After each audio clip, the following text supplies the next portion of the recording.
तो हेलो बच्चों, कैसे हो? आई होप कि एकदम अच्छे से होंगे। तो बाबू आज हम देखने वाले हैं 10th क्लास फिजिक्स का वेरी इंपॉर्टेंट टॉपिक जो 5 मार्क्स का आता है, ठीक ना। तो आओ बाबू देखने वाले हैं वो टॉपिक का नाम क्या है। वो टॉपिक है बाबू, सिद्ध करें कि F बराबर R/2। यह एग्जाम में पूछेगा कि सिद्ध करें कि फोकस दूरी वक्रता त्रिज्या की आधी होती है या वक्रता त्रिज्या फोकस दूरी का दुगुना होता है, ठीक ना। या डायरेक्ट ये पूछेगा, ठीक ना। और 5 नंबर के आता है एग्जाम में, तो आप अच्छे से देख लीजिए। 5 नंबर अब आपके झोली में, एकदम हाथों में है। झोली में कौन सा तो हाथ में, ठीक ना। आप अच्छे से देख लीजिए, ठीक ना। तो आओ बाबू देखते हैं, ठीक ना। अब बात आई कि इसको जब सिद्ध करना होता है तो अवतल दर्पण में सिद्ध करेंगे कि उत्तल में। आप किसी में भी सिद्ध कर सकते हैं। एग्जाम में ये नहीं पूछा कि अवतल में सिद्ध करें कि उत्तल में। आपको जो मन में है, जो मर्जी है, जिसमें आपको अच्छा लगता है उसमें आप सिद्ध कर लीजिए, ठीक ना। F बराबर R/2 दोनों में एक ही तरीका सिद्ध होगा। ओके, तो आओ बाबू देखते हैं, बिना टाइम को गवाए हुए सवाल को देखते हैं, ठीक ना। चलो, तो बाबू सबसे पहले इसको सिद्ध करना है F बराबर R/2। इसका मतलब ये है कि जो फोकस है वो वक्रता त्रिज्या का आधा है। आधा है तब ना त्रिज्या को अधिया करने पे इसके बराबर हो रहा है। त्रिज्या, वक्रता त्रिज्या को आधा करेंगे तब फोकस मिलेगा। इसका मतलब कि वक्रता त्रिज्या दुगना था तब ना आधा किए तो ये मिला। आप एकदम आराम से देखिए। चलो हम लोग सिद्ध करने की कोशिश यानी प्रयास करते हैं, और प्रयास क्या करेंगे। ओके, चलो। तो सबसे पहले हम अवतल दर्पण लेते हैं। अवतल दर्पण में अच्छा होता है, ठीक ना। तो बाबू अवतल दर्पण में हम सिद्ध करते, देखो। तो अवतल दर्पण एक ले लिया आराम से, कोई दिक्कत है? ये अवतल दर्पण बाबू, ठीक ना, जिसकी बाहरी सतह को रंगकर प्राप्त किया जाता है। गोली दर्पण का वह भाग जिसकी बाहरी सतह को रंगकर प्राप्त किया जाता है उसे अवतल दर्पण कहते हैं, ठीक ना। ये अवतल दर्पण है। चलो हम सिद्ध करने की कगार पे हैं। चलो, ये प्रधान अक्ष है। गली का बच्चा जानता है प्रधान अक्ष है। इसको क्या बोलते हैं बाबू? P मतलब ध्रुव, ठीक ना। अच्छा, और यहाँ पे सपोज करो कि ये F है, ये F है, बड़ा F है, और जितना दूरी पर ये होता है ना उतना ही दूरी पर ये होता है, ये C। अच्छा, हमको क्या सिद्ध करना? हमको F बराबर R/2 सिद्ध करना, ठीक ना। अच्छी बात है। चलो, एक बात हमको पता है, सबसे पहली बात, हम सिद्ध करने से पहले चित्र बना लेंगे। चित्र क्या? चित्र तुमको पता होना चाहिए कि फिगर जब तक नहीं बनेगा तब तक ये सिद्ध नहीं होगा। तो देखो, प्रधान अक्ष के समानांतर जाती हुई किरण, प्रधान अक्ष के समानांतर जाती हुई किरण दर्पण से परावर्तन के बाद हमेशा फोकस से होकर गुजरता है। ये गली का बच्चा जानता है, नहीं होता है कि नहीं? एकदम होता है। हाँ, प्रधान अक्ष के समानांतर जाती हुई किरण दर्पण से परावर्तन के बाद हमेशा फोकस से होकर गुजरती है। अच्छा, फिर उसके बाद चित्र बना रहे हैं, ठीक ना। फिर उसके बाद आपको पता है, क्या पता है बाबू, कि सेंटर से जाती हुई किरण, सेंटर मतलब वक्रता केंद्र से जाती हुई किरण दर्पण से परावर्तन के बाद उसी पथ पे वापस लौट आती है। मतलब ये जाएगा और फिर वापस आ जाएगा, ये ऐसे जाएगा और आ जाएगा, ठीक ना। ये जाएगी और टकरा कर, ठीक ना, फिर उसी पथ पे वापस आ जाएगा। कोई दिक्कत है? कोई दिक्कत नहीं है। अच्छा, आपको ये पता है कि इसको बोलते हैं आपतित कोण और इसको बोलते हैं अपवर्तित कोण, यानी आई और आप। अच्छी बात है। इसको A B नाम धर दो, कोई दिक्कत नहीं है। अच्छा, चलो, अच्छी बात है। हमको ये सिद्ध करना है। ये पिक्चर हो गई एकदम सुंदर, एकदम गोल मटोल पिक्चर हो गया। कोई दिक्कत? पिक्चर में कोई दिक्कत है? आपको ये पिक्चर को ध्यान में रख लेना होगा। अच्छा, फिर उसके बाद क्या करना है बाबू? उसके बाद करना क्या होता है ना, कि जो ये चित्र में, यहाँ से लिखेंगे चित्र से, क्या से? चित्र से एग्जाम में एकदम डायरेक्ट आती है। चित्र से क्या? चित्र से आपको चित्र में या चित्र से आपको क्या दिख रहा है? ए बाबू, आपको पता है प्रधान अक्ष के समानांतर जाती हुई किरण दर्पण से परावर्तन के बाद फोकस होकर गुजरता है। आपको ये भी पता कि ये लाइन और ये लाइन समानांतर होती है और जेड बन रहा है। देखो एकांतर कोण से देखो तो जेड बन रहा है कि नहीं? देखो जेड बन रहा है ना, ये जेड बन रहा है कि नहीं? मेन एम होता है ना मेरा एम होता है ना कि इसको समद्विबाहु त्रिभुज कर दे।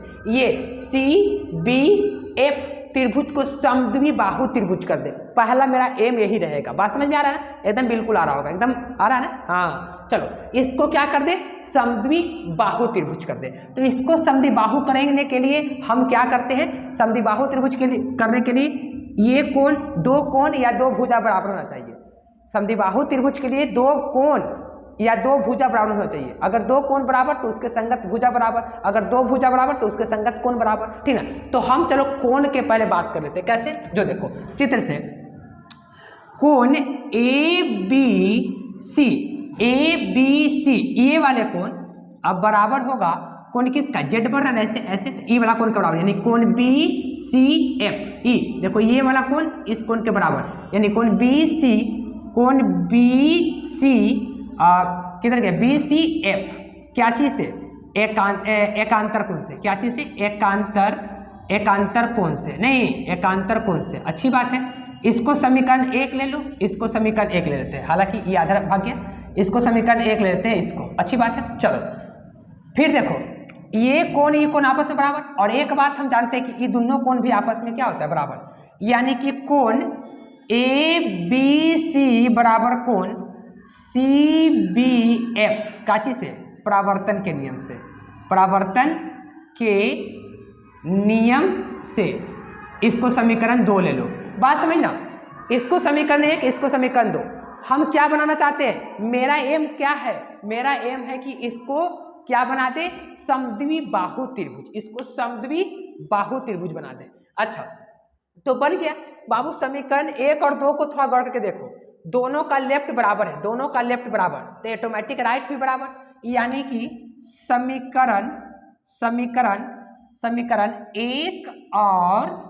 1 और 2 से, समीकरण 1 और 2 से, तो 1 और 2 दोनों बराबर, तो दोनों भी बराबर हो जाएगा। यानी कि कोण बी सी एफ बराबर कोण सी बी एफ, ये दोनों आपस में बराबर नहीं। तो अब थोड़ा गौर करके देखो, अब इस चित्र में देखो तो ये दोनों बराबर हो गया, लेफ्ट बराबर तो राइट बराबर। अब यहाँ पे देखो कोण बी सी एफ मतलब ये वाला कोण, ई वाला कोण सी बी एफ ये वाला कोण, यानी ये दोनों कोण आपस में क्या हो गया? ये दोनों कोण आपस में, ये आर तो ये भी आर, देखो यहाँ पे बराबर हुआ कि नहीं? निष्कर्ष से ना निकला कि दोनों कोण बराबर। और आपको पता होना चाहिए कि जब त्रिभुज में दो कोण बराबर होता है, जैसे ये ट्रायंगल है, अगर ये ट्रायंगल है और ये दोनों कोण अगर बराबर होता है तो इसके सामने का ये भुजा और इसके सामने का ये भुजा भी आपस में बराबर। संगत कोण अगर बराबर है तो संगत भुजाएं भी आपस में बराबर होती है। ये बात सबको पता है कि नहीं? बिल्कुल सही है कि नहीं?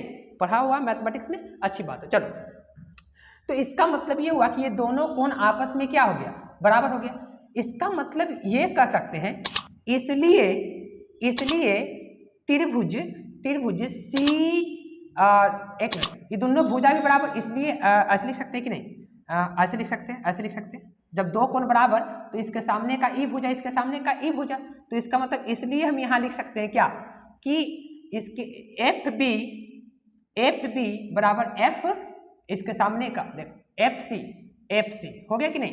देखो तो ये त्रिभुज में ये दोनों कोण बराबर थे, इसके सामने का भुजा भी बराबर। जैसे ही भुजा बराबर हुआ बाबू, जैसे ही भुजा बराबर हुआ, इसका मतलब कि ई हुआ कि ई वाला भुजा ई वाले भुजा के बराबर हुआ, क्योंकि ये त्रिभुज क्या हो गया? समद्विबाहु हो गया, ठीक ना? समद्विबाहु। तो यहाँ पे ब्रैकेट में लिख भी सकता है कि ब्रैकेट में मत लिखो, कोई दिक्कत नहीं है, लिखने की जरूरत नहीं, ठीक ना? आप ये समद्विबाहु त्रिभुज हो चुका। अब मेन एम क्या है? हमको सिद्ध करना है एफ बराबर आर बटा 2। तो एफ बराबर आर बटा 2 सिद्ध करना है। तो आप एक बात को देखिए, एफ और आर कहाँ मिलेगा? ये वाला लाइन पर मिलेगा, लेकिन हमारे सामने क्या है? एफ बी और एफ सी, मतलब ये वाला भुजा। अगर हम किसी भी प्रकार से ये लाइन पर आ जाए, हमको पता है कि एफ और आर यही लाइन पर मिलेगा, हमको पता है कि फलनामा वही डगर पर मिलेगा, वही रास्ता में मिलेगा, तो वही ना जाएंगे हो नहीं? तो हम इस पे मिलना है। तो इसका मतलब ये होता है ना बाबू कि जो बी होता है ना, वो बी जो होता है पी के काफी निकट होता है मिरर में, यानी दर्पण में। तो हम क्या करते हैं ना, ठीक ना, कि P बराबर इसको समीकरण अगर हम 3 मान लेते थोड़ा देर लगी, तो चूंकि B जो होता है वो लगभग P के क्या होता है? लगभग